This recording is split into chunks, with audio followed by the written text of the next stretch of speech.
কথা হলো, সরকার যারা ক্ষমতায় আছে, কিভাবে ক্ষমতায় আছে এটা তো আর বলার দরকার নাই। তারা বলেন নির্বাচিত সরকার, তার সর্বশেষ নির্বাচন মানে 2018, তার আগে 14। এটা কে না জানে? বাংলাদেশের সব মানুষ জানে, বিশ্ববাসী জানে যে 14 এবং 18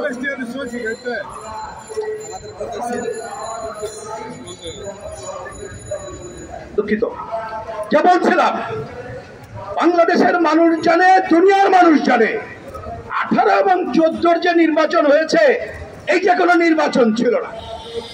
একটা ছিল একেবারে 154 জন বিনা ভোটে নির্বাচিত, মানে ভোটের আগে সরকার গঠন করা। আর একটা 18 ছিল ভোট হয় নাই, রাতে ব্যালট বাক্স ভর্তি করা। তাহলে এইটা কেমন নির্বাচিত বোঝেন? কিন্তু ওনারা এটাকে হালাল করলেন কিভাবে? বলে যে আমাদের দেশের সংবিধান সমুন্নত রাখতে গেলে নিয়ম রক্ষার ভোট। শব্দটা ভদ্রভাবে বললাম, এই তো জোর করে তারা করছে। এবার ভাই একটু ছোট্ট করে তাকাই, এই ভোটে যারা নির্বাচিত তথাকথিত, মানে আমরা বলি নির্বাচিত তো না, হয়েছিল, কারণ তো আইনি ওনারা বলেন, তাদের চেহারা কি আর বলতে হবে ভাই? আমরা অনেকদিন ধরে বলে আসছিলাম, যারা এইসব ভোটে নির্বাচিত হয়, যাদের স্বচ্ছতা জবাবদিহিতা থাকে না, তারা জমিদার হয়। আর জমিদারের কোনো কৈফিয়ত দিতে হয় না, তার টাকা পয়সা কোত্থেকে আসলো, কিভাবে হইলো, কোনো কৈফিয়ত দিতে হয় না।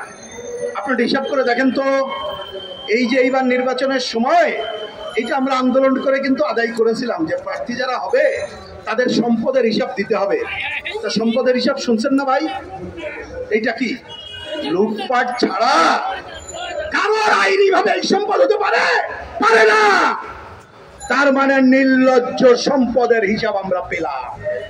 তো অঙ্ক তো সোজা, যারা নির্লজ্জ সম্পদ কামাই করেছে, নির্লজ্জ ভাবে ক্ষমতায় থেকে ক্ষমতার সব সুযোগ সুবিধা ভোগ করছে, তাদের আরেকবার জোর করে ক্ষমতায় থাকা দরকার, তাই না হলে জানে পালাবার পথ নাই।